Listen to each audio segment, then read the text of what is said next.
ये जब IMF की होते हैं मुज़ाकरात, मीटिंग्स, क्या इसमें आप तो कई चीज़ें आपने देखी होंगी, पता होंगे आपको, होता क्या है? कोई वाक़या या हमारे वहाँ पे बातचीत क्या होती है, किस लेवल के? बस ये बता रहे होते हैं कि भाई आप हमारी ये शर्तें पूरी नहीं कर रहे, ये करें, लास्ट टाइम आपने ये किया था, और उसमें जैसा आपने कहा ना मिफ्ता साहब आगे चले जाते थे और उनके साथ बातचीत करते थे, हालांकि उन हालात में मुज़ाकरात करना और मुश्किल काम था जिनमें वो थे।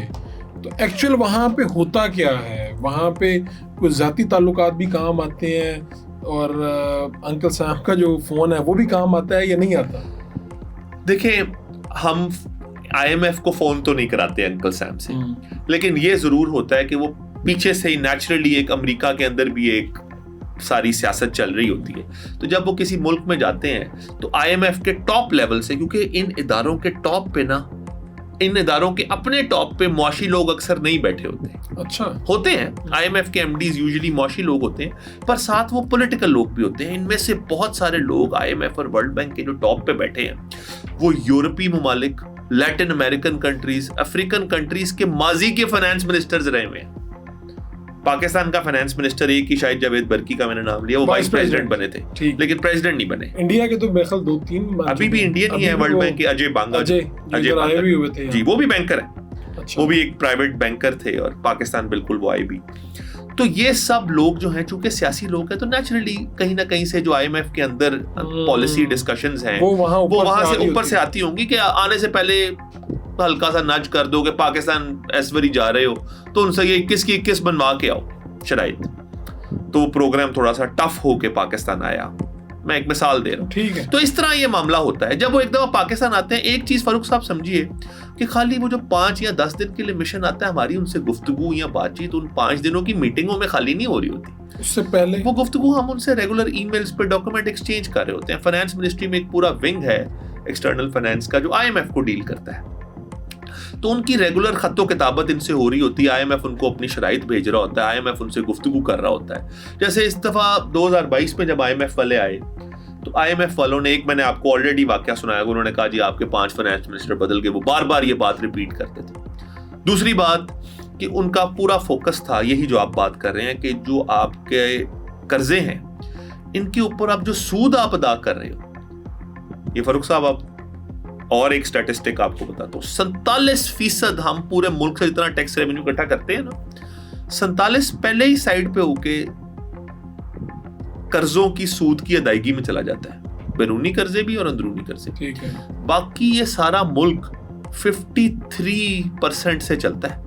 जो पूरे मुल्क से इकट्ठा किया जाता है ना पैसा, उसके 53% सिर्फ बचता है। 47 गया कर्जों में 53 का फिर ये आगे सारी बहस है कि कितना डिफेंस को जाएगा, कितना सूबों को जाएगा, ये सारी लड़ाई उस 53 के ऊपर। 100 पे तो बात ही नहीं होती। 100 पे तो बात ही नहीं होती। ठीक है। अब वो जो 47 गया था, तो पहले इस दफा जब IMF आई तो 2022 में जब वो आए तो उनका कंसर्न ये था, उस वक्त ये नंबर 40 पे था और ये नंबर पिछले सालों में 52 पे भी गया, यानी 100 में से 52 साइड पे हो जाते थे। तो IMF ने आके आपसे कहा कि भाई ये नंबर 40 पे चला गया है, ग्लोबली शायद इसका स्टैंडर्ड हो पूरी दुनिया में 20 से 25%, इसको नीचे लाओ। तो उनका मेजर कंसर्न इसके ऊपर होता है और दूसरा कंसर्न उनका होता है डॉलर पे।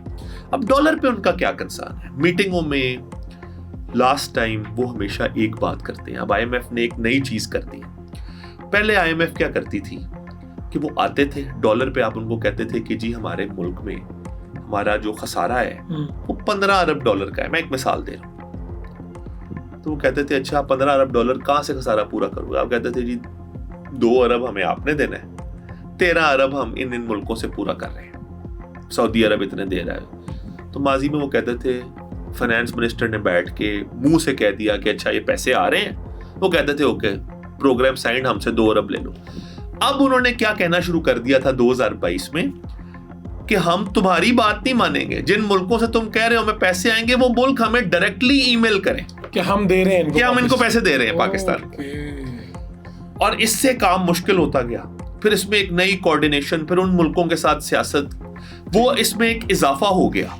और IMF के साथ 2022 से अब हमारी बहस यही है कि हम उनको ये कहते हैं कि गल्फ कंट्रीज इस वक्त हमें ये कह रहे हैं हमारा, तो वो रोज उनसे पूछ लेते हैं, वो उनसे डायरेक्ट भी बात कर रहे होते हैं। कई मीटिंगों में बहुत अच्छा आपने सवाल किया, ये भी हुआ कि हमने उन्हें कहा कि जी कतर हमें ये पैसे, उन्होंने कहा कल, उन्होंने कहा अच्छा, उन्होंने एक दिन हमारी बात सुन ली, अगले दिन हमने फिर कहा कतर हमें पैसे दे रहा है, तो फिर उसने कहा कि जब जब तुम हमें ये बात कह रहे हो, हम कतर से अलग बात कर रहे हैं और वो कह रहे हैं कि हम अभी पाकिस्तान को पैसे नहीं दे रहे, हमारा कोई प्लान नहीं, हमारा कोई प्लान नहीं, ठीक है।